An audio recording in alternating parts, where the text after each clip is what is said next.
හෙල්ලෝ ප්‍රෙන්ඩ්ස් අදත් සාදරයෙන් පිළිගන්නවා විශ්ව පරිසක YouTube channel එකට.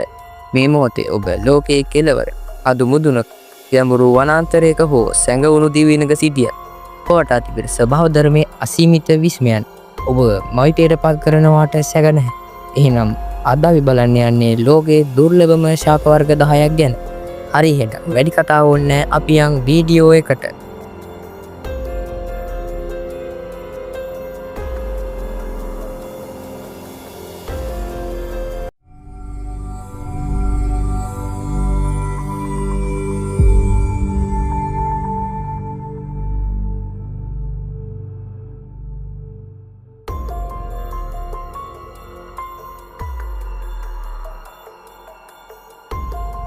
අංක 1 ගෝස්ට් ඕකීඩ්. මේ ලෝකයේ දැන්ට වඳවීමේ තරචනයට ලක්වී ඇති වටිනාම ශාකයකි.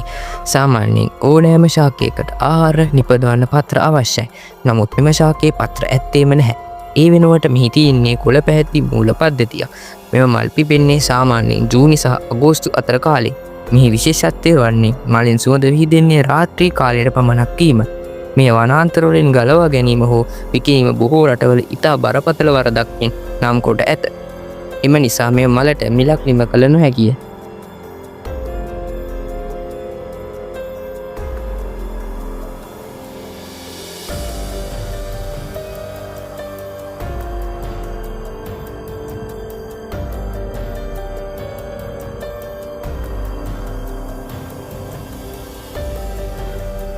අංක 2 රැප්ලීසියා ඇනටිල්. මේ ලෝකයේ විශාලතම මල ලෙස වාර්තා තබා තිබෙනවා.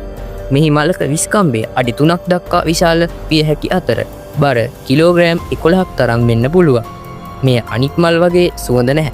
මල පිපුණාම එම මලින් නිකුත් වෙන්නේ ඉතාම ප්‍රසන්න ගඳක්. මීට අමතරව මෙම මල පිපෙන්නේ මාස 9ක කාලයක් පමණ ගත වෙනවා. නමුත් මෙම මල පවතින්නේ දින 5ක් හෝ 7ක් වැනි කෙටි කාලයක්. අංක 3 වෙල්චිස්ලි මිරබර්ස්. මෙම ශාකය අමරණීය ශාකය ලෙස හඳුන්වන්නේ. මොකද කිව්වොත් මේ ශාකය අවුරුදු 1000ක් සිට 2000ක් දක්වා අතර කාලයක් පවතිනවා. උදුම හිතන කරුණ තමයි මේ ශාකයේ Tamanගේ මුළු ජීවිත කාලයටම නිපදවන්නේ පත්‍ර දෙකක් විතරයි. ශාකයේ වයසට යද්දී මේ පත්‍ර දෙක දිගට වෙනවා. අංක 4 මිඩල් මිස්ටි රෙඩ්. දැන්ට ලෝකයේ මේ ශාකයේ තියෙන්නේ තැන් දෙකක විතරයි. ඉන් එකක් එංගලන්තයේ ඇති හරිතාගාරයක්. අනික නවසීලන්තයේ පිහිට ඇත. 1804 වර්ෂයේදී ජෝන් මිඩල්වර්ඩ්ස් නම් පාලකයා විසින් මේ මල චීනයෙන් එංගලන්තයට රැගෙන ආවා. නිසා ඔහුගේ නම මේ මලට යොදා තිබෙනවා. මේ මල මුල් කාලයේ චීනයේ පිහිටා තිබූ නමුත් දැන් වන විට චීනයේද ඒ වඳ වී ගොස් ඇත. අංක 5 එන්සිපලාටෝස් වුඩි. මේ ශාකය ලෝකයේ ඉතුරුලා තියෙන්නේ එකම එක වර්ගයකින් විතරයි. ඒ කියන්නේ මේ වන විට සොයාගෙන තියෙන හැම ශාකයම පුරුෂ ශාක. මෙහි ස්ත්‍රී ශාක කොහෙවත් සොයාගෙන නැත. 1895 දී දකුණු අප්‍රිකාවේ වනාන්තරයකදී ජෝන් මෙඩ්ලි වුඩ් විසින් මේ ශාකය සොයාගත්තා. ඌට හමු වුණේ එකම එක ගස් පොකුරක් විතර. එදා ඉඳන් අද වෙනකල් ලෝකයේ වෙනත් කොහෙවත් මේ ස්ත්‍රී ශාකයක් හමු වෙලා නැහැ. මේවා සැකසයිට් වර්ගයට අයත් ශාක. ඩයිනෝසර්ලා ජීවත් වුණු කාලයට වඩා පැරණි ඉතිහාසයක් මේ ශාක පවුලට තියෙනවා.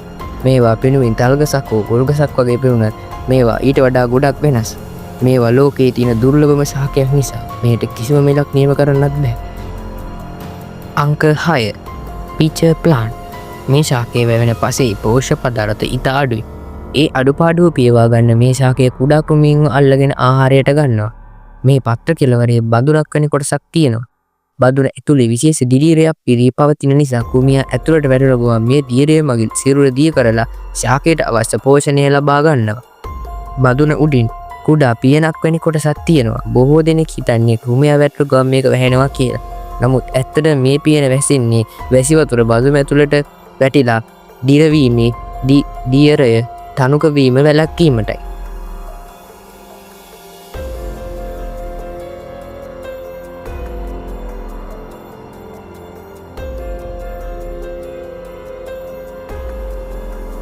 ඉතින් අද වීඩියෝ එක හොඳයි නම් ලයික් කරන්න, ෂෙයා කරන්න, සබ්ස්ක්‍රයිබ් කරන්න. අද වීඩියෝ එක ආසම වුණ ශාකය මොකක්ද කියලාත් කමෙන්ට් කරලා අයන්න. එහෙනම් අදට ගිහින් එන්න සුබ දවසක්.